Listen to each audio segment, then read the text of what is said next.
Rapidamente, só queria apresentar o que vai acontecer aqui na primeira parte desta sessão do Mestre dos Africanos.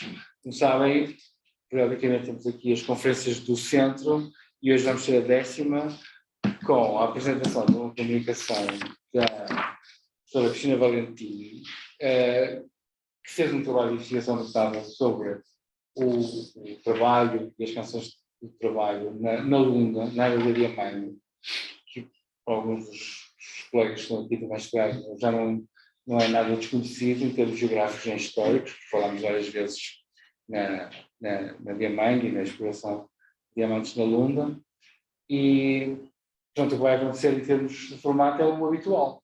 Vamos ter uma comunicação que depois, que eu vou pedir à Cristina para fazer mais ou menos não muito, entre 20 e 20 e tal minutos, que é para depois podermos ter tempo de elástico, mas posso gerir esse tempo. E depois temos aqui uma sessão de perguntas e respostas com a professora Cristina, ok? Diz só que isto é baseado na tese dela, acaba de ser, digamos assim, publicada sob forma de livro. Era isso que faltava. Então, vá, diz lá. Não, vocês provavelmente já sabem, portanto, a comunicação que a professora aqui vai fazer é baseada na sua tese de doutoramento, que acaba de ser publicada sob a forma do livro patrocinado ou assumido pela Cátedra Agostinho Neto aqui na nossa faculdade. Isto porque esta tese concorreu ao Prémio de Ensaio Histórico Agostinho Neto, há 2 anos atrás, foi vencedora, já tinha saído a versão em PDF, sai agora a versão em livro, e, portanto, juntando as duas coisas, trouxemos cá a professora Cristina Valentim para nos falar, portanto, da sua investigação. Faz favor. Obrigada. Está bem. Obrigada a todos que estão aqui presentes e também, em primeiro lugar, queria agradecer à Fundação Dr. António Agostinho Neto o privilégio que foi terem avaliado a minha candidatura da tese, não é? Que foi um concurso e que mereceu então este prémio. Foi uma grande honra para mim, como é evidente, e foi uma tese de doutoramento que eu fiz no Centro de Estudos Sociais da Universidade de Coimbra, em 2019, defendi nesse ano. E essa tese foi no programa de doutoramento em pós-colonialismo e cidadania global. E pronto, já que tinha aqui este livro, não é o livro, agora está em formato de livro, fiz aqui alguma adaptação a nível, para ficar assim de leitura mais fluida, digamos assim, mas pouco alterei, foi mais ao nível da estrutura, não tanto ao nível de conteúdo.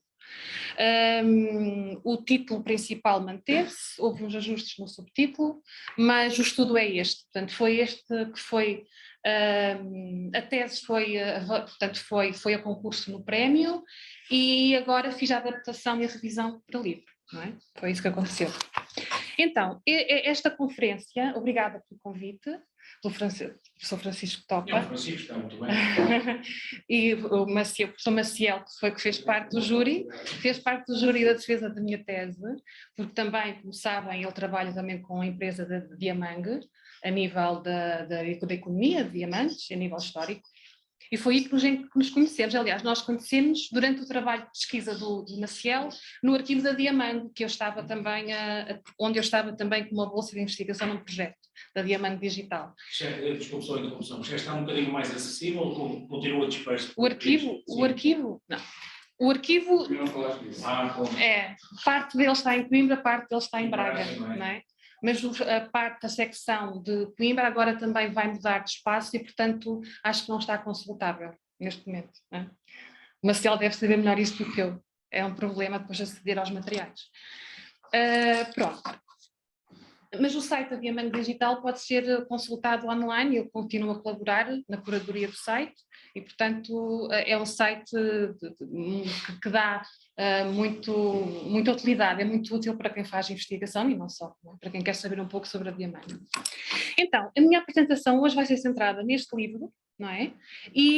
Portanto, eu vou descrever um pouco como é que eu fiz a tese, no fundo o livro, não é? Como é que o estruturei e o que é que eu quis dizer com este livro. Vai ser essa a minha apresentação. Então, e vou ler que é para eu não me perder, senão ultrapasso o tempo. Então, neste livro procurei analisar as complexidades das relações de poder, de dominação e de resistência no contexto colonial da Lunda, a partir de canções populares do Nordeste angolano, selecionadas e gravadas pelo Museu do Dundo, da Companhia Diamantes de Angola, a Diamang, entre as décadas de 50 e 60. Este estudo situa-se nos estudos pós-coloniais e privilegia uma abordagem antropológica, orientada por uma pesquisa etnográfica feita a partir de arquivo e de história oral, que fiz em Angola e em Portugal. Tendo como objeto de estudo parte das canções tradicionais do povo Chokwe, recolhidas na Lunda durante a designada Missão de Recolha de Folclore Musical, portanto, patrocinada pela Diamang, este estudo não pretendeu apenas reconstruir a história colonial das canções, da etnomusicologia produzida pela Diamang e da sua relação com processos de exploração laboral, económica e capitalista. A par disso, este estudo interpretou os significados e os usos destas canções para e pelos africanos, de forma a tornar visíveis e a complexificar as experiências do colonialismo português na Lunda, com particular destaque para as vivências africanas do trabalho forçado ou contratado, que se designa em língua Chokwe por Chipale. Procurei entender até que ponto estas canções poderão ter desempenhado um papel a nível do exercício da ocupação colonial na Lunda e, simultaneamente, a nível de ações, não só de oposição anticolonial, mas também de colaboração, apontando para um conjunto de ligações transnacionais produzido na circulação das coleções musicais e para uma rede densa de negociações de poderes e sentidos na fronteira colonial. Procurei desconstruir o conceito de folclore para compreender de que formas o universo das tradições terá constituído não só uma forma de controlo de saberes africanos e de corpos negros, subalternizados, racializados, mas também um espaço de enunciação e de expressão das suas vozes. Como constatei ao longo da análise, as canções foram alvo de apropriações múltiplas, pela Diamang, pelo Estado português, por entidades culturais estrangeiras e pelos trabalhadores negros africanos, revelando relações cotidianas marcadas por tensões, contradições, ambiguidades e negociações. Aliás, a escolha do próprio título da tese, e que mantive no livro, Os Sons do Império, Vozes do Chipale, pretendeu dar conta disso mesmo, ou seja, em particular, revelar a constituição mútua das categorias dominador e dominado, explorando as formas como o processo colonial não foi unidirecional. Ou seja, dar conta da dimensão entrelaçada da violência e da vulnerabilidade do poder opressor, com formas plurais de resiliência e de contrapoder que a Diamang se esforçava em contornar. Tal evidencia uma intervenção forte e consciente dos trabalhadores e das trabalhadoras na constituição e evolução do próprio processo colonial capitalista. Portanto, ao mesmo tempo que a Diamang ia procurando controlar e gerir as populações de indígenas no sentido do estatuto socio-jurídico de indigenato, através da recolha e da circulação das suas canções autênticas e folclóricas, mascarando assim a ação capitalista da empresa, essas mulheres e esses homens iam desafiando, nas suas linguagens e nos seus conhecimentos, esses regimes excludentes de representação, precisamente pela forma como interpretavam e interpelavam, pelo canto, pela dança e pela música, a sua subalternidade. Essas canções dos sujeitos africanos apontam para o desenhar concreto de estratégias de reorganização social face à exploração económica e à desumanização feita pelo regime colonial opressor e racista. E foi durante o trabalho de campo em Angola que a dada altura me foram reveladas claramente estas duas dimensões, profundamente entrelaçadas entre si. E por isso fez sentido dividir este estudo em duas partes, de forma a evidenciar esses dois lados da mesma moeda. Então, na primeira parte, estudei os sons do Império, ou seja, o processo da folclorização colonial. A fotografia que escolhi, do arquivo da Diamang, que é esta aqui, para ilustrar esta parte, pretende mostrar precisamente a construção do olhar colonial assente na retórica da missão civilizadora. Não é por acaso que nesta imagem os indivíduos africanos negros surgem de costas, ou ao fundo de rostos não perceptíveis, exibindo danças folclóricas, por oposição ao centro da fotografia, onde estão localizados os visitantes, os europeus brancos, neste caso o governador-geral de Angola e a sua comitiva, vestidos a rigor para assistirem ao designado sarau de figurações nativas.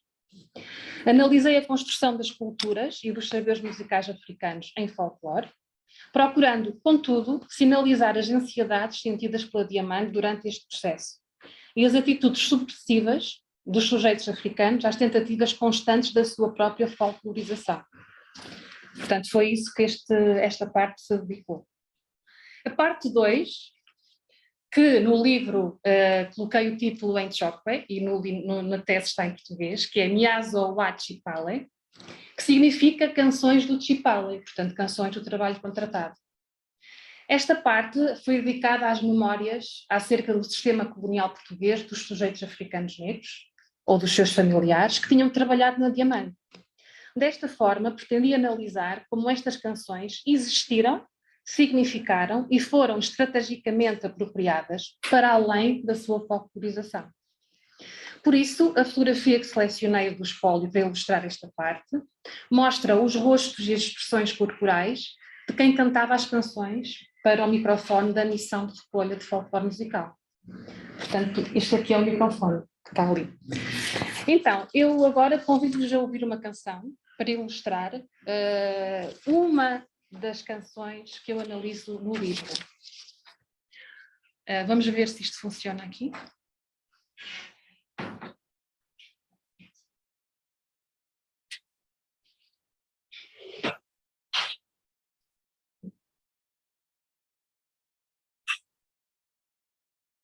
Está muito alto, mas...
Reiniciar agora, lembrar-me amanhã. Já vai começar. Vou parar, está bem? Porque ele interrompeu.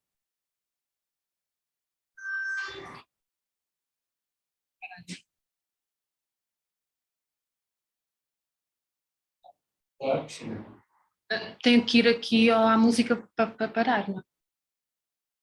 Sim, carrega no microfone. Olha, carreguei aqui em qualquer lado, ela pegou. Carrega no seguinte. Já está.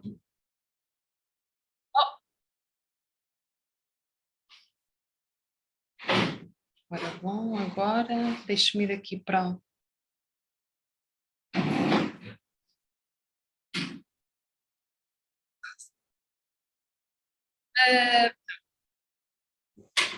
Passa para o seguinte. Ok, vou passar para o seguinte. Tá bom? Ai, aqui passou. Tens de fazer. Duplicar o ecrã. Ou eu estou aqui. Espera. Fazer assim. Ok. Ué? Passou? Passou. Ok. Eu queria só voltar ali à letra, mas pronto. Deixa-me voltar atrás a ver se ele não toca a canção. Ok, tá bom? Então, eu escolhi esta canção, Chipali Lukongo Monge, como exemplo de uma canção que denuncia explicitamente a violência colonial. Esta canção tinha sido ouvida pela missão de recolha a um grupo de trabalhadores contratados. Foi gravada durante a 6ª campanha de recolha, durante o ano de 1955, na região do Kamisombo.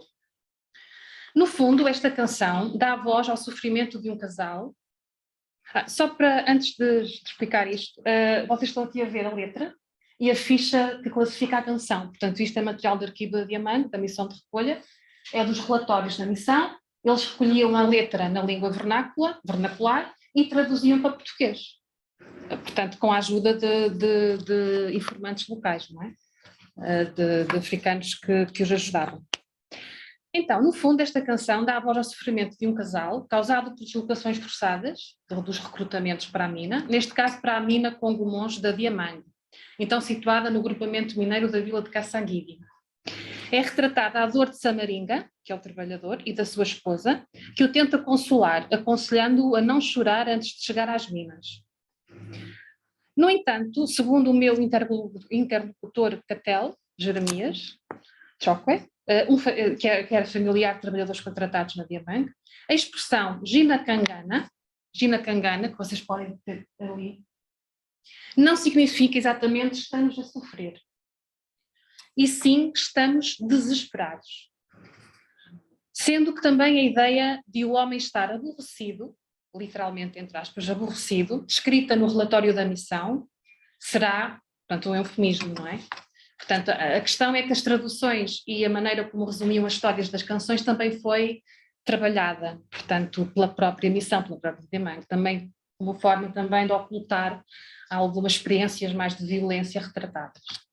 Nesta canção, tanto o homem como a sua esposa exprimem um sentimento de impotência perante a operação vivida, articulado com sentimentos de esperança e de resiliência. Ao longo do livro, em conjunto com as memórias e conhecimentos dos meus interlocutores, analiso outras canções, incluindo as que retratam um conjunto de estratégias complexas de empoderamento e de apropriação do regime colonial como forma de resistir à violência desse regime. Portanto, há estratégias de resistência não tão... esta denunciou explicitamente a violência colonial, outras denunciam-na de outra forma e revelam estratégias de resistência mais elaboradas, não tão evidentes. E, portanto, convido-vos a conhecer essas canções quando acederem ao livro, uma vez que, por uma questão de limite de tempo, também não é possível trazê-las todas para aqui. E, portanto, o argumento deste estudo é o seguinte: as canções dos Chokwe, aqui analisadas, quer vistas no seio do processo de folclorização, quer no seio das vivências sociais nas aldeias, foram veículos de poder e de contrapoder. Essas canções serviram propósitos de dominação e de controle colonial, de propaganda à Diamante e ao Estado colonial português e também a desígnios científicos e políticos internacionais, como também responderam a vários interesses das comunidades africanas, tendo funcionado para estas como instrumentos de resistência e de agencialidade. Estou convicta de que este livro pode ser uma contribuição inovadora e pertinente para os estudos pós-coloniais, para a antropologia e para a historiografia do colonialismo português. Primeiro, porque apresenta uma interpretação ampla e original de um arquivo sonoro ainda não estudado, nem nunca antes divulgado em trabalhos científicos, com uma dimensão crítica pós-colonial e antropológica. Com esta pesquisa, estas canções de folclore angolano saíram do pó do arquivo para serem evocadas por aquelas e por aqueles que as cantavam, para superarem adversidades e viverem as novas dinâmicas trazidas pelo sistema colonial. Estas canções voltaram a ter a sua dignidade no momento em que voltaram a dialogar com um conjunto de vivências e de memórias de um passado colonial recente e a fazer parte da história pela perspectiva de quem as cantou, de quem as tocou e de quem as dançou, e não apenas de quem as gravou, classificou e divulgou. Em segundo lugar, este estudo inquiriu, através de uma interpretação etnográfica densa e exaustiva, as formas como as subjetividades dos ex-colonizados, a sua oratura e a sua cultura, se encontram interligadas com as próprias políticas e agendas de dominação. Com efeito, espero que este livro possa ajudar à desconstrução de falsas dicotomias de dominador-dominado e das relações unilaterais de poder, nas quais de um lado estaria um poder absoluto e do outro o esvaziamento de qualquer forma de ser agente ou de exercer resistência. Também, com este estudo, pretendi ir mais além de grande parte da historiografia feita sobre o colonialismo português que tem continuado a privilegiar a análise das dinâmicas institucionais, dos processos culturais, ideológicos e legais, em detrimento de uma análise crítica sobre a dimensão política da cultura e as estratégias da ação dos colonizados, ao nível da própria existência, da dimensão micro da própria existência. Estes tornam-se visíveis e audíveis em expressões culturais que contradizem a rigidez e a fixidez das categorias de folclore e de tradição, revelando comensurabilidades onde o poder colonial construiu abismos, não é? E que a teoria pós-colonial ainda não soube desfazer. Igualmente, este livro mostra a relevância de analisar as outras expressões da história, de forma a contribuir para um sentido de justiça cognitiva. E também para desconstruir representações coloniais de africanos negros que permanecem nos imaginários ocidentais até hoje. No entanto, convém notar que este livro não pretendeu dar a voz aos africanos colonizados, mas, ao invés, sinalizar as formas complexas como as suas vozes se expressaram e os lugares onde sempre estiveram, o que possibilita que sejam hoje ouvidas.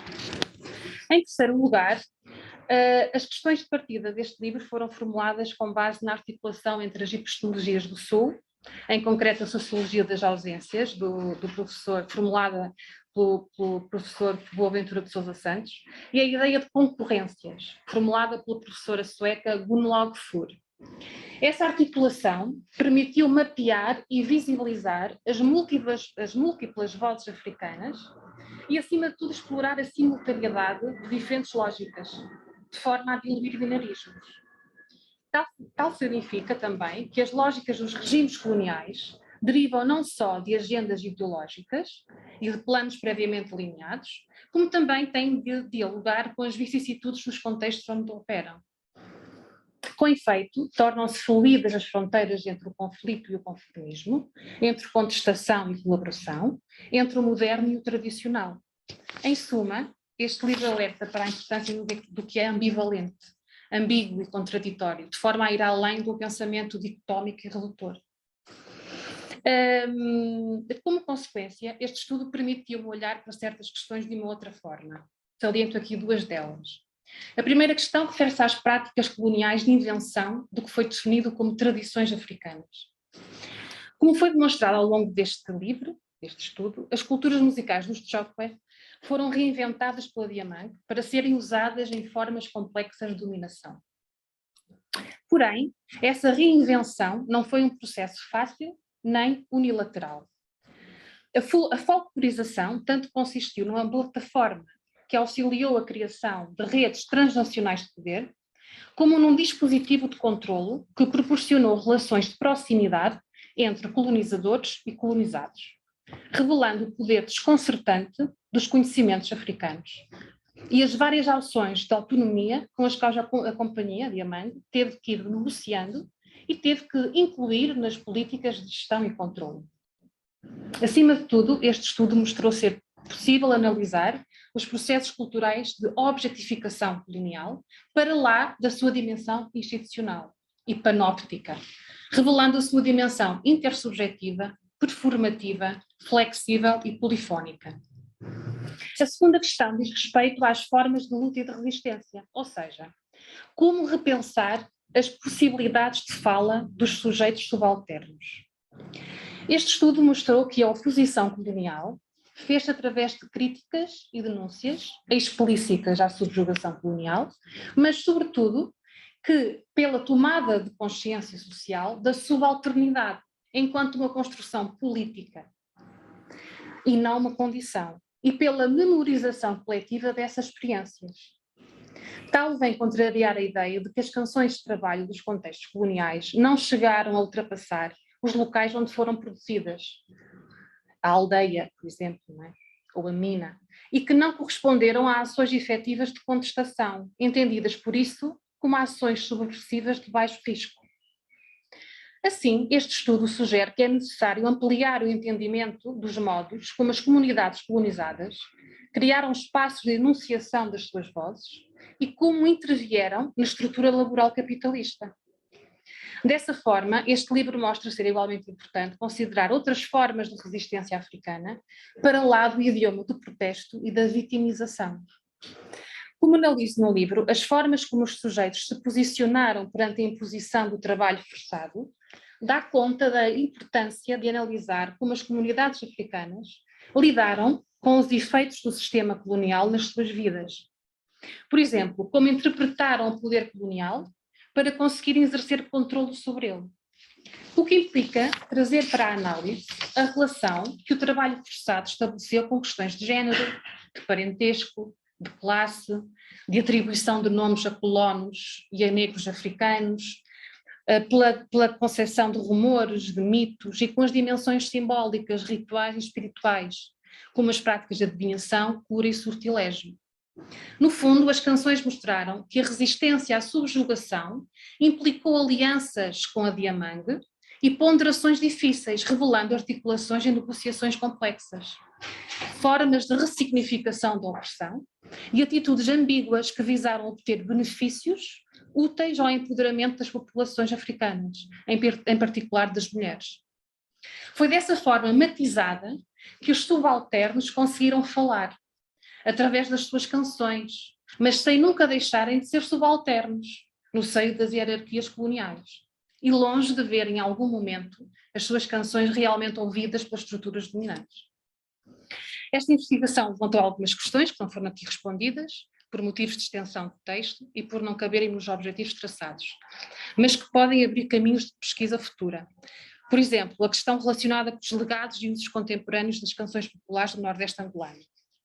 Por um lado, de que modo as políticas culturais do Estado angolano, hoje em dia, interpretam as ideias de tradição e de folclore e como os articulam com a construção de identidade nacional angolana. Quais as ações estatais de patrimonialização da cultura e da história de Angola? Até que ponto pode haver continuidades com as lógicas coloniais de folclore?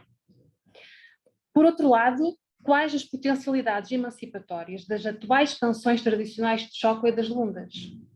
Quais os alcances políticos da língua Chokwe, da língua nacional de Chokwe, nos repertórios musicais? No fundo, em que medida os legados da ação colonial da Diamangue permanecem até hoje nas Lundas, indagando os lugares que o canto, a música e a dança têm nas vidas de quem lá reside, em particular de quem reside na zona mineira e de quem vê as suas terras e a sua vida em perigo iminente. Obrigada.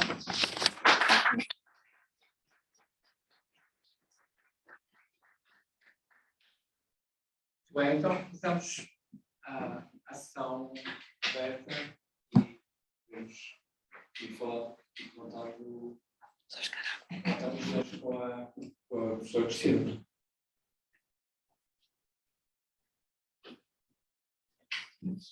Só uma coisa, antes de abrir o debate, em relação ao e-book, não é? Quando é que ele está disponível para informar as pessoas para obterem? Porque vai ser possível fazer o download do livro. Eu creio que em breve ficará na página da Fundação Agostinho Neto e nós estamos a criar aqui também uma página na cátedra e, portanto, Está bem. espero que em meados de junho isso esteja operacional. Ok, e assim toda a gente vai ter acesso ao livro na versão digital. Aqui na PEN devo ter mais canções. Querem ouvir de novo esta que nós nem sequer ouvimos toda? Não sei. É? Então eu posso, vou recuar e vou pôr aqui play, não é? Espero que isto vá até ao fim, há bocado não. Podem acompanhar a letra.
Era só pegar.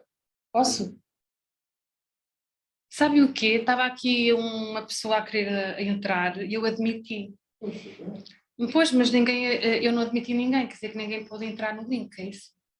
Eu só vi agora uma pessoa aqui a pedir. É isso? Em princípio, não. Em princípio, sendo o link aberto, a pessoa não Sim, precisa de nós nas admissão. conferências em geral. Estava aqui e por acaso é um amigo meu.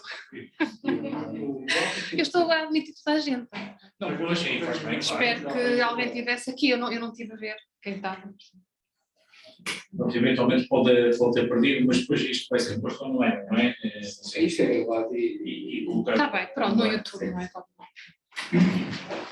Pronto, estávamos na fase de colocar questões. Certo? Deixa-me só dizer uma coisa só para ajudar a pagar. A Diamante teve na Luna 60 anos.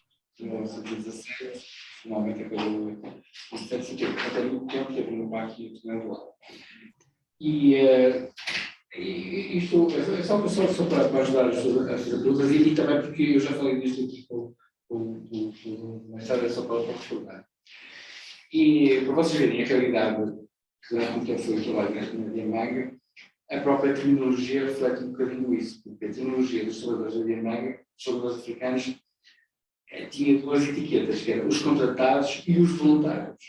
Isto pode ser um bocadinho estranho, porque, em princípio, em umas condições normais, o contratado é voluntário, não é? Os contratados não é voluntário. Os contratados são os trabalhadores que eram recrutados, em geral, fora do centro mineiro, quase como um serviço militar obrigatório, trabalho estacional, 1 ano, 2 anos. Portanto, essas canções que foram recolhidas, a maior parte delas penso eu que são contratados. Sim, sim. Embora a questão da língua possa sugerir o contrário, não é? Porque a língua é a língua que se falava naquela região.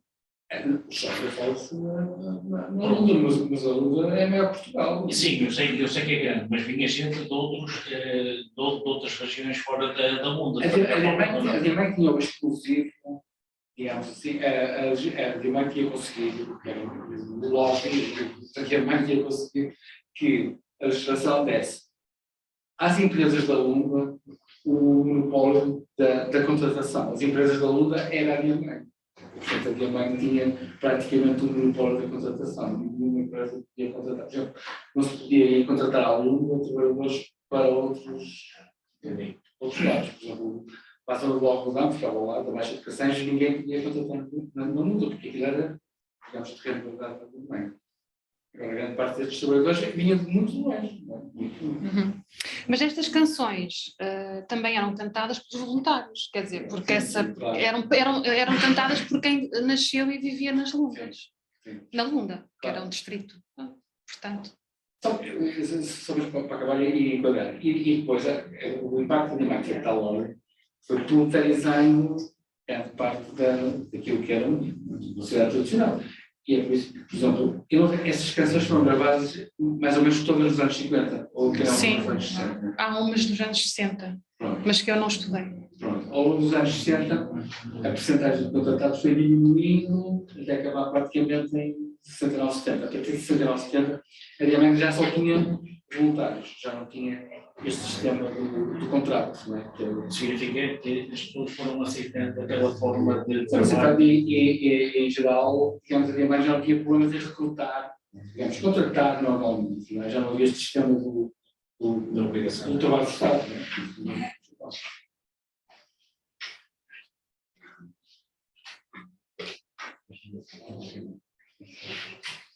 Uma pergunta já agora. Em termos metodológicos, as canções estavam em Chocó e depois estavam em português. Mas, digamos, ouviu outra vez com algum elemento que disse que tinham. Sim, a metodologia foi levar as canções comigo para Angola, algumas que eu selecionei. Aliás, há várias línguas, não é? Nas Lundas, há várias línguas faladas, porque há vários povos étnicos, não é? E então eu levei uma série de canções em várias línguas, gravadas, não é? do arquivo, porque já estavam digitalizadas por causa do projeto Diamante Digital, onde eu tinha trabalhado, onde eu estava a trabalhar, e portanto tive esse acesso às canções, eu levei canções em MP3 na altura.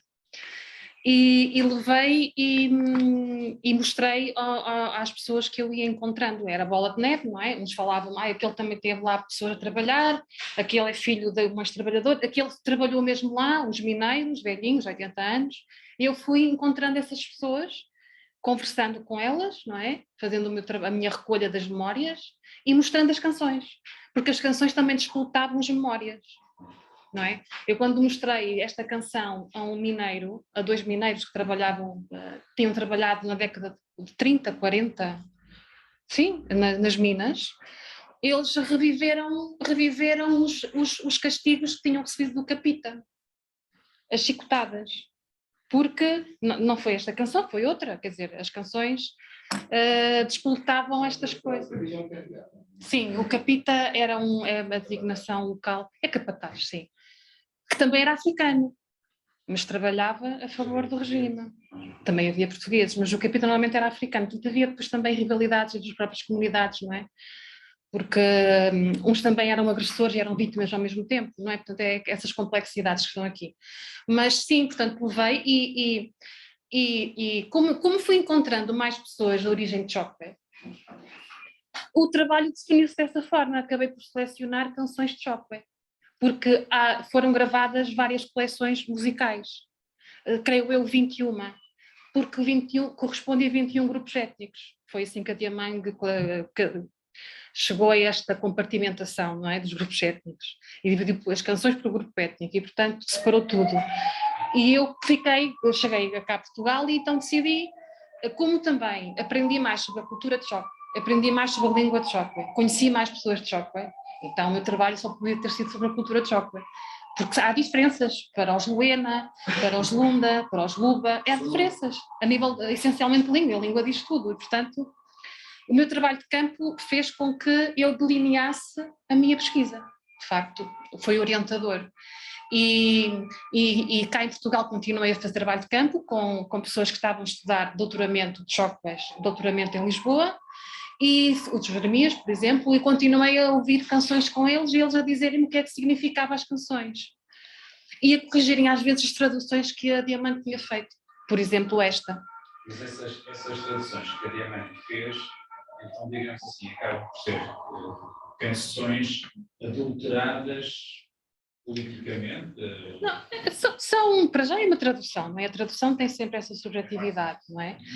E depois, nos próprios relatórios onde estas canções estão escritas, havia o desabafo do Pinho Silva, que era o empregado da Diamante que chefiou esta missão de recolha, que trabalhava no serviço mineiro, por acaso, trabalhava nessa área, e conhecia a língua, conhecia muitos trabalhadores, por isso é que foi selecionado para chefiar esta missão. Ele próprio dizia assim, sim, mas nós aqui não estamos às vezes a explicar a história verdadeira das canções para protegermos de certa forma o poder colonial português, porque há aqui muitas coisas que os indígenas falam que nós não queremos aqui dizer. E porque havia comunicação com a Diamante, com a sede em Lisboa. Portanto, era um dos diretores delegado da Diamanga que ia corrigindo, era o revisor destes relatórios e, portanto, tudo aquilo que não entendia pedia a Pinho Silva para esclarecer. E foi nessas correspondências que ele esclareceu o assunto de uma canção e disse, bem, não, isto não é bem assim, mas nós escrevemos assim porque não podemos escrever isto. E ao mesmo tempo estava a escrever. E, portanto, por isso é que o arquivo mostra muito destas coisas, não é? E foi aí que eu fui também percebendo, e depois também quando mostrei aos meus interlocutores as canções, descobri que fui-me deparando com outros significados que não estão aqui. Mas eu não diria que isto são deturpações, não é isso. Isto foi o que a Diamante pôde fazer e quis fazer e fez. E, portanto, cabe agora a quem trabalha com estes arquivos propor outras interpretações, não é? E trazer histórias que não estão aqui no arquivo. Esse foi o meu papel, não é? Foi com essa intenção que eu também quis fazer este trabalho. Devolver ao arquivo aquilo que ele ainda não tem. porque não quis ter, propositadamente, e agora é uma forma de o complementar, não é? Com outras perspectivas. É um bocado isso. Quando fala em cedências, negociações da parte a parte, concretamente como é que em textos, por exemplo, como este, isso é perceptível? Está-se a referir a negociações que Sim. aconteceram no terreno. Isso está no livro mais bem explicado, mas, por exemplo, havia, por exemplo, negociações entre sobas, não é? Sobas e a Diamangue, havia sobas mais que estavam mais do lado da Diamangue das pessoas da sua aldeia, não é? Por exemplo, no recrutamento de trabalhadores, que eram os sobas que organizavam os contingentes para dar à Diamangue, não é? Escolhiam as pessoas mais fortes das aldeias para irem. Então, nessas situações havia alianças, não é? Entre estes sobas e as pessoas da Diamangue, que controlavam, por exemplo, o trabalho forçado. E também na parte mais do folclore havia mais evidências disso, na parte do recrutamento dos músicos que formavam os grupos folclóricos do Museu do Dundo, não é? Havia aí uma série de alianças, de parcerias para também, para se criar no fundo aquele folclore, não é? Que tanto serviu à Diamangue, não é? Como forma de exibir o poder colonial e a obra civilizadora, como também serviu aos interesses locais de alguns sobas e também de pessoas, de artistas, não é? De bailarinos e músicos, que também pelo folclore, digamos que podiam exercer um pouco mais, tinham mais autonomia, não é? Tinham mais autonomia e no fundo colaboravam de certa forma com o Museu do Dundo, não é? A partir do folclore. Era um espaço onde também não havia a violência física que havia nas minas, não é? Era um local mais de aproximação, não é? Mas sabiam que também tinham que estar ali, porque eram recrutados para irem para os grupos folclóricos, não é? Portanto, há cedências de parte a parte. Mas também há casos mais curiosos, interessantes, que eu descrevo no livro, entre o poder local também, que os sobas, as autoridades tradicionais e a Diamangue. No que consta, por exemplo, há um soba, porque o José Redinha, que era o curador do museu, José Redinha, era o curador do museu português, etnógrafo, na altura era etnógrafo fez um livro também sobre instrumentos musicais de Angola e era uma das figuras mais principais do Museu do Mundo. Era querido pela comunidade local como temido, era assim uma figura ambígua. E porquê? Porque ele foi entronizado, que é mesmo assim a expressão, por um soba local, foi elevado à categoria de feiticeiro. Isto na linguagem local, de feiticeiro, mas Sacabuma, chamavam-lhe Sacabuma. Sacapuma ou Sacabuma, dependendo da zona da luta. E, portanto, ele era aquela figura em que toda a gente o respeitava, porque ele era amigo, como também o temia, porque ele levava as peças rituais que os africanos lhes davam, então tinham que dar, não é? Para o museu, e eram peças rituais que não podiam estar exibidas, não é? Porque tinham aquela função só daquele ritual, não era para estar numa vitrine, aos olhos de toda a gente, às vezes as mulheres não podem ver determinadas peças e, portanto, então isso tudo atribuiu ao José Redinha, assim um poder sobrenatural, não é? Um poder, como é que ele tem aquilo no museu? Aquilo é de feiticeiro, ele não pode... Então ele portanto, delegaram-lhe poderes que tanto lhe faziam com que ele fosse uma figura respeitada como temida. E ao ponto de haver um soba, que creio eu que foi quem o entronizou a esta categoria de Sacabuma, que lhe disse: nós concedemos este território aqui ao lado, perto do museu, ao Redinha, nós é que damos ao Museu do Dundo este território e concedemos aquele rio. a vocês, somos nós permitimos que vocês estejam aqui na nossa terra. E não ao contrário. Portanto, foi dado, nessa cerimónia de entronização, foi concedido uma parte da parcela do território da Lunda e os rios, que eram do Soba, evidente, dos autóctones, e foram concedidos à Diamango. Portanto, é por causa de nós querermos que vocês estão aqui. E, portanto, são estas trocas e estas negociações que ocorreram e que de facto são cedências de parte a parte. Esta é uma delas mais emblemática, que até vem nos anexos aqui no livro, o mapa onde da localização dos terrenos foram concedidos pelo SOBA. Portanto, isto é uma inversão de poderes, não é? Claramente quem mandava lá era a Diamangue, não é? Mas houve aqui a própria concessão desta categoria de Sacabuma ou de Rodinha é uma questão de poder que vem dos indígenas, não é? Para o branco, não é? Para a Diamangue. E, portanto, o Rodinha aceitou e estava dentro desta negociação.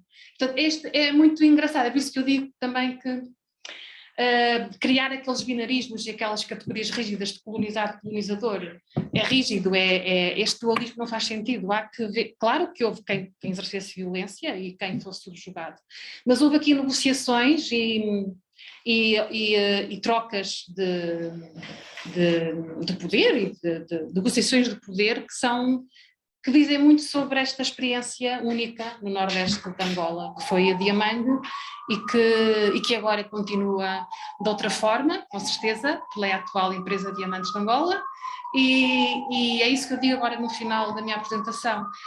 Era muito interessante perceber como é que agora as canções dos músicos contemporâneos, que muitos recuperam estas tradições musicais, como é que estão a usar a sua...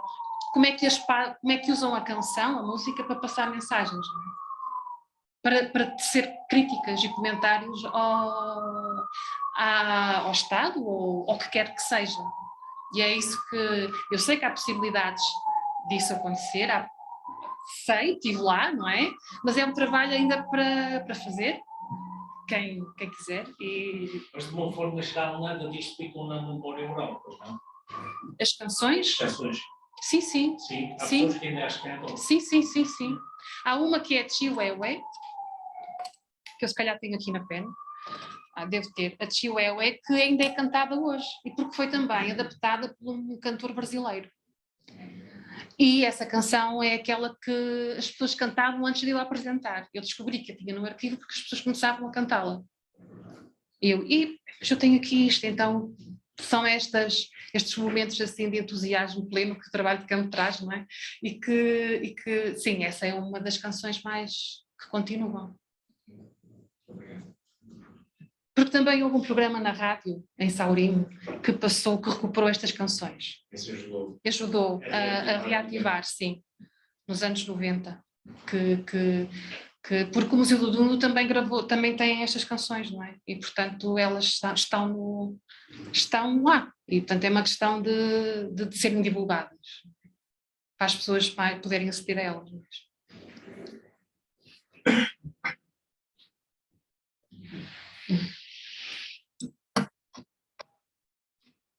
E da parte, faz perguntas, eu vou fazendo porque o tema me interessa.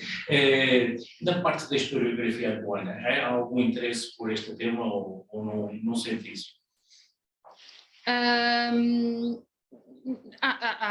Há interesse em que isto seja trabalhado, não é? E divulgado.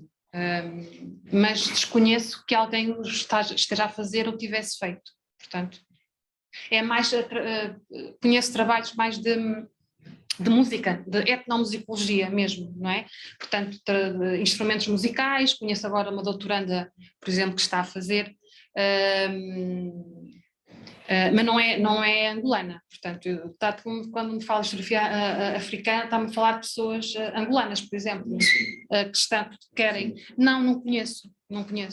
Mas sei, há muitos músicos que estão muito interessados neste trabalho e nestas canções, e porque as usam para os seus repertórios, como base. Há músicos que eu conheci que fazem recolha destas canções tradicionais, vão às aldeias para se inspirarem para fazerem as suas canções. E até foram os meus interlocutores, alguns são músicos. Isso é acrescentar um ponto que é interessante e eu acho que de facto isto tem um potencial grande para muitas investigações futuras. Sobretudo o papel da DMEG, o papel político da DMEG tem a ver com este tipo de enquadramento.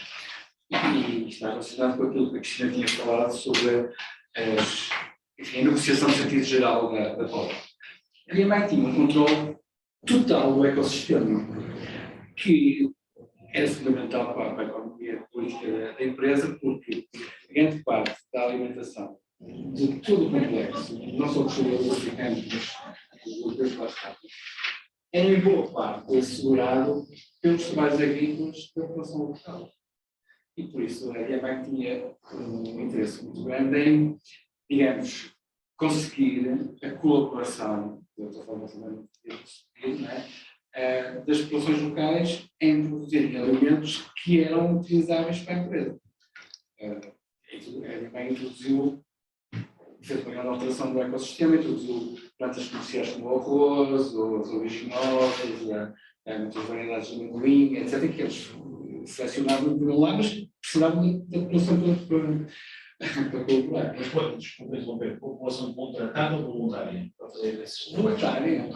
Muito poucos contratados lá aos serviços. Os contratados eram mais para as minas. Eram para as famílias. E a DMEG tentava que eles acabassem as famílias, isso foi relativamente.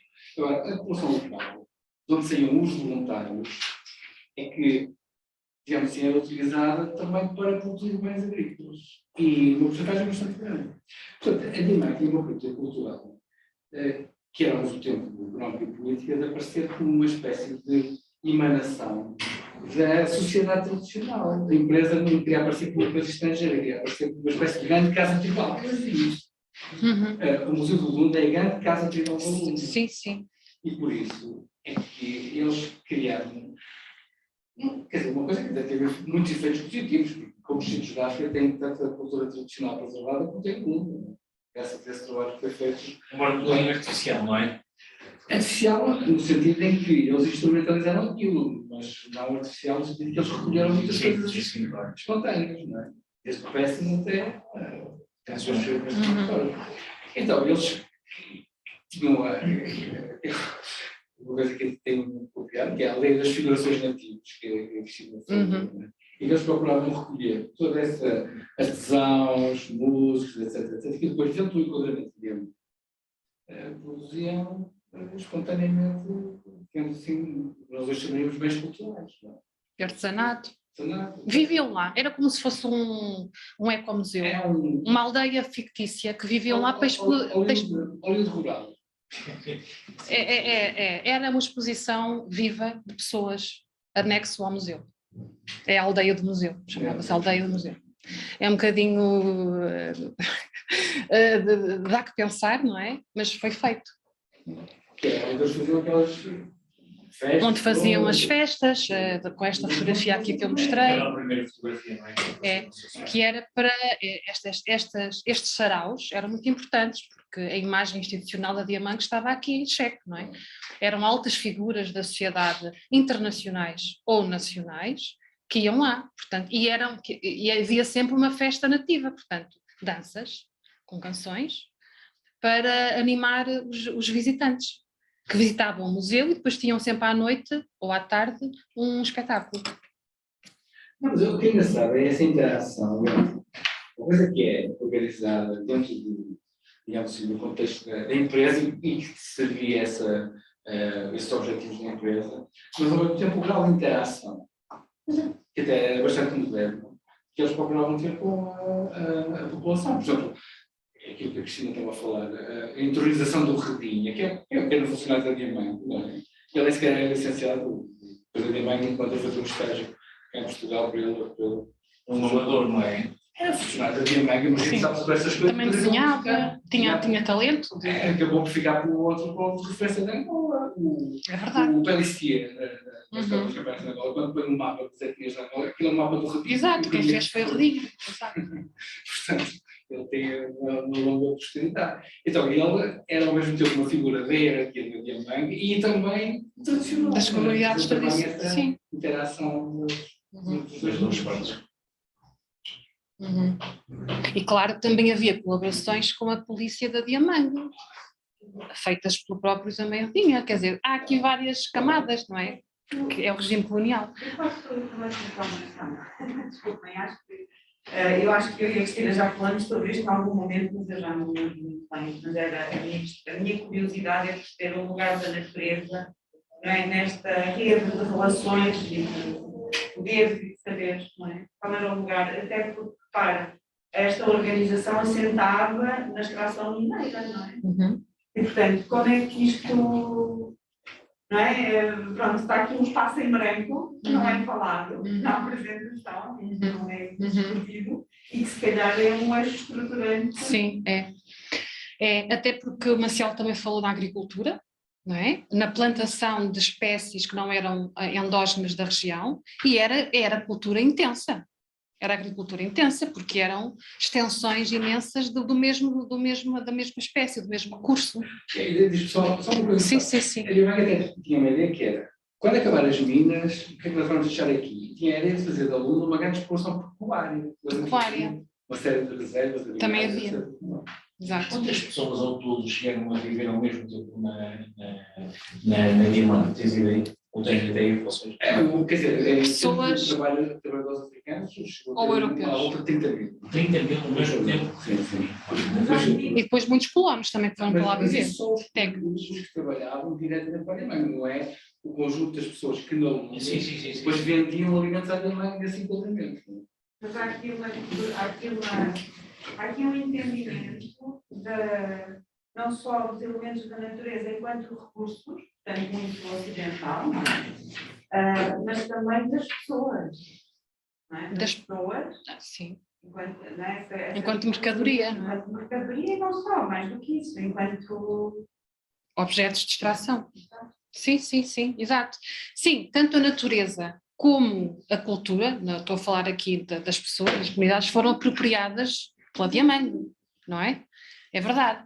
E a questão da natureza, a questão dos minérios, dos diamantes, a questão da agricultura, do solo, o ecossistema, a biodiversidade, foi tudo alterado e foi uma atitude, como dizes, da extração, uma atitude em que a natureza está ao nosso serviço, coisa que para as comunidades locais tem outra concepção do que é a natureza, não é? É isso. Exatamente, exato. É para a cosmologia local, Sim. cosmogonia local, como é que, não é? Sim. Como é que isso é visto, como é que Sim. isso é entendido, como é que isso é integrado, eu não queria utilizar aqui alguma linguagem, mas como é que isso é feito. Sim, por exemplo, em relação à plantação de mandioca, creio eu que era um recurso endógeno, não era? Mandioca, havia sempre lavras com mandioca de pequena extensão, não é? Sempre. Lá, coeira, várias coisas que Sim. tinham sido selecionadas. Sim, e as mulheres eram obrigadas a ter lavras, se não tivessem lavras eram castigadas, eram presas. Portanto, tinham a obrigação de ter lavras de X dimensão e de vender os produtos ao mercado que abastecia os próprios indígenas e a própria Diamante. Portanto, era uma pescadinha de rabo da boca, não é? E, portanto, a questão da natureza, que é uma questão que sempre me interessou, como também antropóloga, que são questões interessantes, eu não abordei na tese. Não abordei. Exato, eu sei. Não abordei, podia ter feito uma interpretação muito sucinta, porque, aliás, estamos a falar de diamantes, minério, e estamos a falar de solo e de terra, porque e de comunidades humanas e não humanas, animais, e espiritualidade também, não é? Está tudo interligado, mas não foi por aí. Mas, de facto, essa questão era uma questão muito interessante para abordar na Diamante. É uma porta aberta, é um caminho de estudo, que eu não fui por aí, também não conheço ninguém que o tivesse feito até agora. Eu acho que é muito interessante trabalhar sobre isso e perguntar às pessoas essas questões.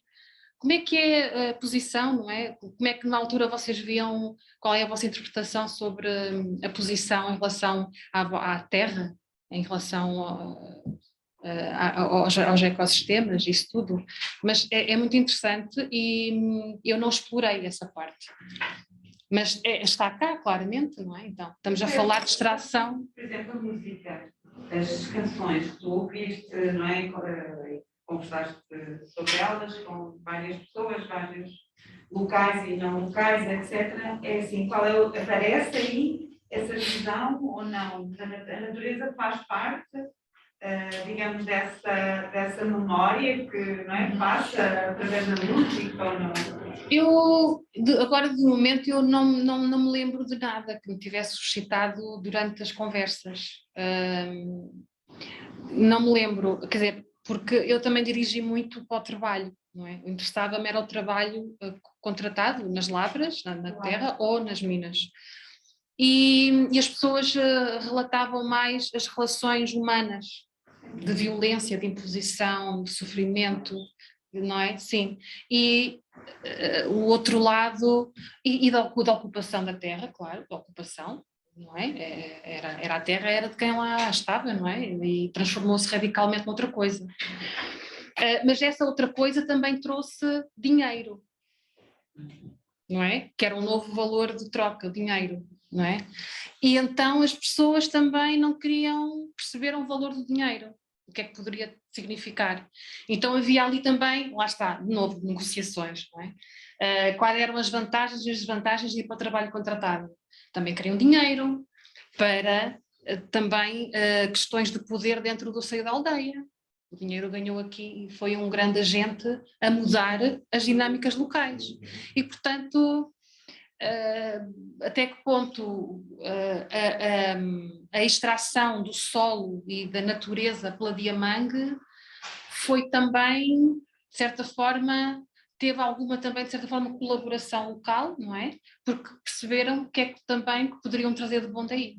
Enfim, é uma complexidade imensa aqui, que precisava ser mais aprofundada com as pessoas, lá está. Quero me fazer uma pergunta que talvez não esteja muito clara, porque ainda não está muito clara aqui, mas o fato dessas apresentações serem quase que contratadas e formatadas para apresentar ao dominador. Vou usar Sim. os termos. Ainda funcionam de alguma forma. Sim. Porque, de fato, existe ainda. O fato dessas apresentações e dessas músicas, elas terem uma finalidade. Você conseguiu perceber essa resistência dentro da música, colocada dentro da música, de uma maneira mais... porque eu estou louca para ler o livro, né? Então eu vou saber disso quando eu ler, mas estou curiosa para me perguntar logo. Veja, a arte da resistência no cotidiano é colocada de modo mais, deixa eu procurar a palavra certa, mais sutil, porque está indo para o dominador, mas ainda assim quer se infiltrar. Você observou isso? Ficou claro a pergunta? Não, ou seja... Uma coisa é a música de uma etnia feita para aquele povo. Sim, para ser consumida na aldeia, sim, como forma do viver. Outra coisa, uma música que vai ser apresentada para o opressor. Nestas ocasiões, por exemplo. Para o opressor. Ou na missão. Essa diferença pode ser vista numa resistência mais sutil, mais subterrânea, mais inteligente, digamos assim, mais sobrevivente. Mais sobrevivente, porque ele não poderia apresentar de forma tão clara, evidentemente, não é? Esse aspecto ficou no livro.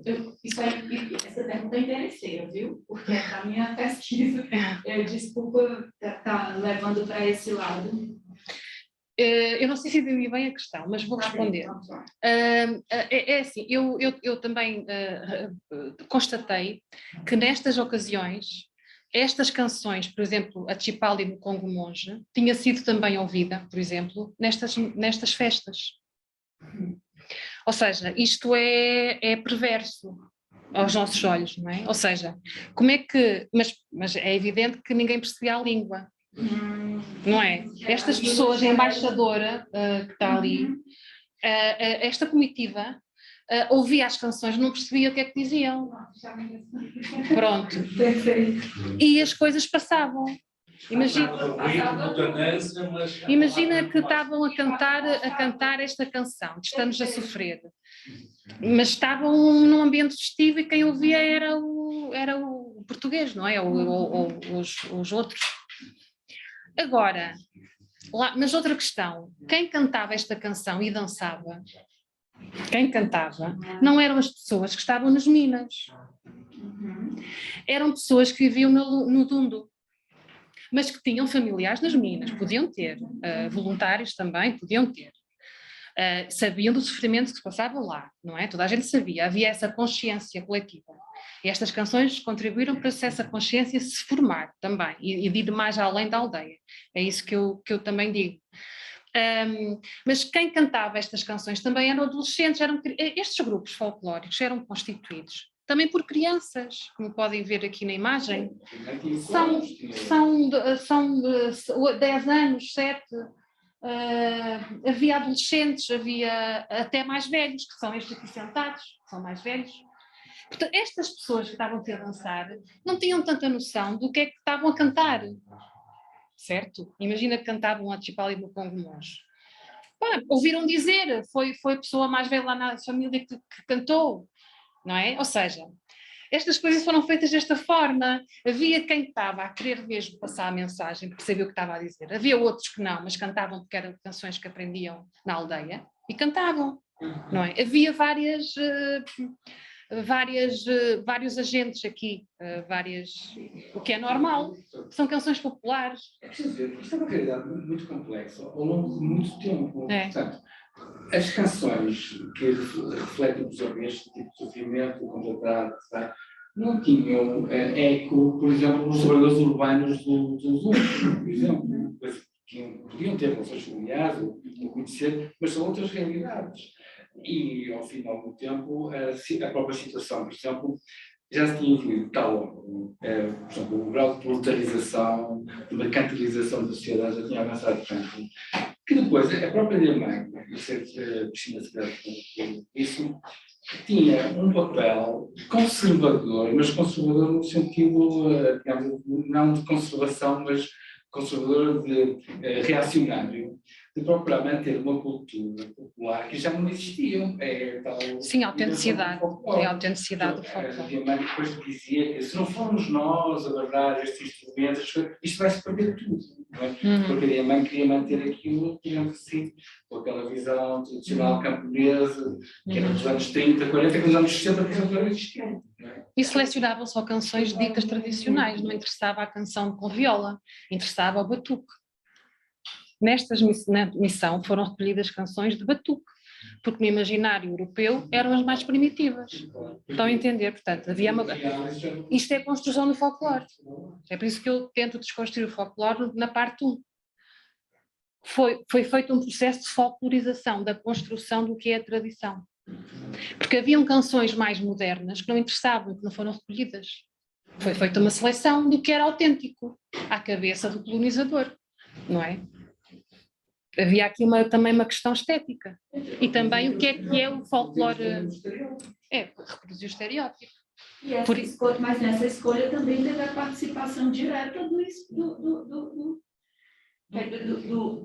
dominado, né? Porque, claro. Porque quem é que levava a escolha? Quem ia escolher quais? Sim, mas sabes que havia aqui, eles tinham que ir cantar.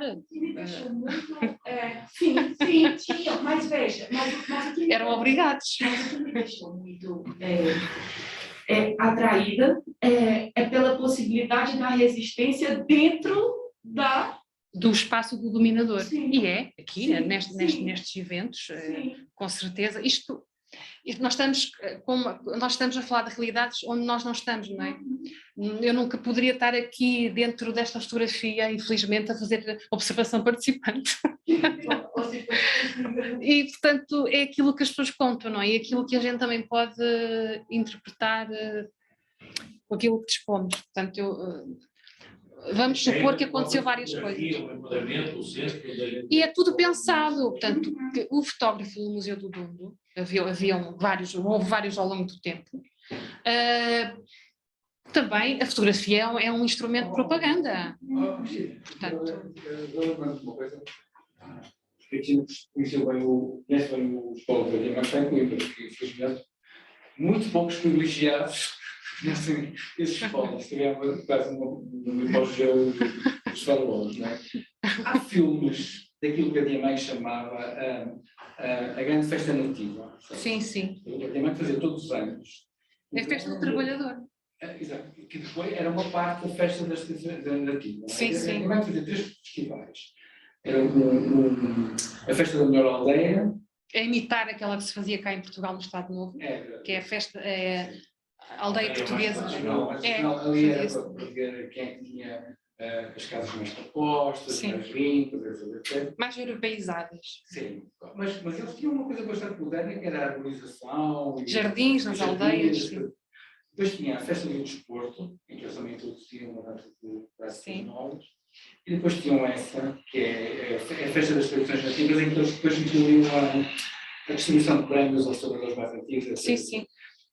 Sobre esses filmes, porque essa é que era a grande coroação da interação empresa. Sim, e de propaganda, não é? da Diamante. Sobre esses filmes disso, isso é que era interessante, do ponto de vista demográfico. Sim, há filmes, há o Romance do Lachino, por exemplo. Sim, a Lunda dos Diamantes, não é? Esse filme documentário feito em colaboração com a RTP tem lá passagens também dessas festividades. Foi feita assim uma compilação. Sim, sim. O arquivo, nós conseguimos digitalizar muitos documentários desses agora durante o projeto. Está no arquivo. Este há um dois que tem para trabalho de segurança. Já estão online e esses não. Neste momento não está a ser nada, está a ser carregado no online de vez em quando por mim, quando há possibilidade para isso, mas os filmes nunca foram contemplados para estarem online. Não sei se pode vir a mudar, não é? O que está são relatórios, fotografias e canções. Os filmes não foi na altura projetados estarem, mas eventualmente um dia podem estar. Já estão digitalizados? Mas os filmes podem ser consultados através do Centro de Documentação 25 de Abril, porque é esse centro agora que está a gerir, a coordenar o site do professor Bibiano, em Coimbra. Portanto, esse centro é com esse centro que o site agora está sob a responsabilidade desse centro.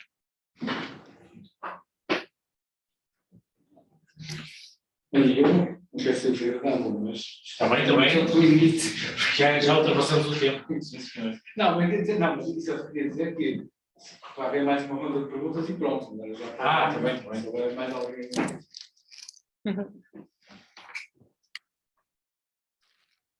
Se calhar quando tiverem acesso ao livro, não é? Que estou muito ansiosa por ele estar disponível online e também, creio eu, que vai estar na livraria aqui na FUP. Sim, mas também acho que sim. Pronto. Na biblioteca já está. Portanto, já está na biblioteca? Então já pode ser consultar na biblioteca. Ótimo. Mas em breve espero ter a página no ar. Certamente meados de junho o e-book poderá ser descarregado. Ok.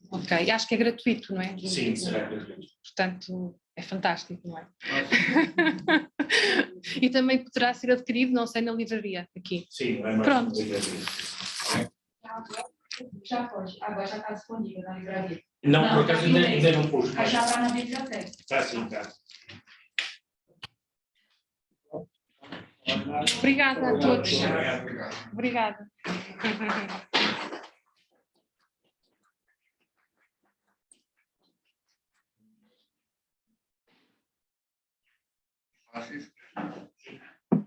It doesn't have to go today. The next time we meet, I want to take the photographic stuff that's in your office. The photographic equipment, the bag of equipment comes from photographing from a long time ago. Okay. Because I have a friend in Wayne who does photography, And I can make a presentation of it, and then it's down the line, because I have. So, I'm thinking of- Next time you remember me before I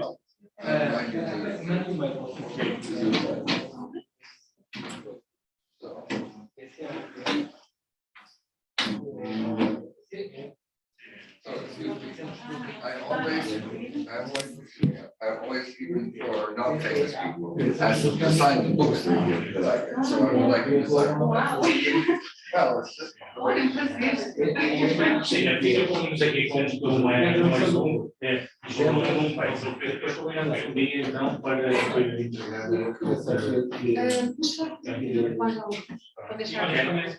Então, eu espero por si. Tem um embaixo do meu gabinete. Está bem. Se quiser levar, eu vou terça-feira para Coimbra. Pois, ter uma aula do meu pai. Pronto, então vamos lá embaixo do meu gabinete. Eu tenho visto lá embaixo. Não, por isso também obrigado pela informação e continuem para mandando e tudo mais. Acho que sim. Quase. Agora temos que tirar mais. Muito bem. Muito gosto também. Até breve. Se for a ver as cidades, digo, passo Está bem, está bem. Eu tenho uma vez com ela em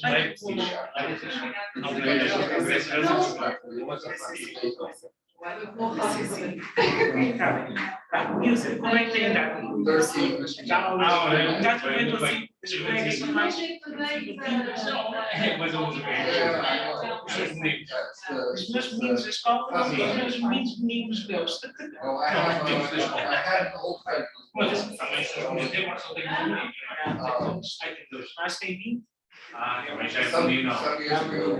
Eu tenho 16, estava em casa para cuidar com alguém. Só para descansar. É uma espécie de isso agora, não é? Descansar. So documentary. Está bem, sim, senhor. Well, Até breve. Obrigado. the building of the den was a big, you know, and the little. So, and when I watched it, I remember because I was my work before was in music and stuff. The style of the documentary was very different from the style of the same kind of films. And when I was looking at this picture, I was thinking about another, I was thinking, Acho que sim. you know, É, conheço certamente muita bibliografia que outras pessoas não conhecem. Aqui, there's not enough. fique com a contacto.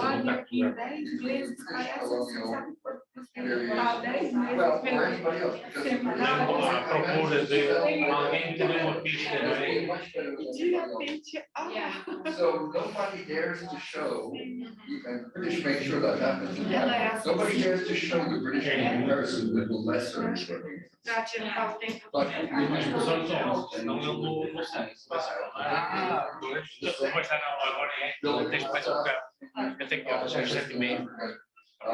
Folklore. Olha, mas isso da gasolina, a decisão está tomada, não é? Então o que é que falta agora?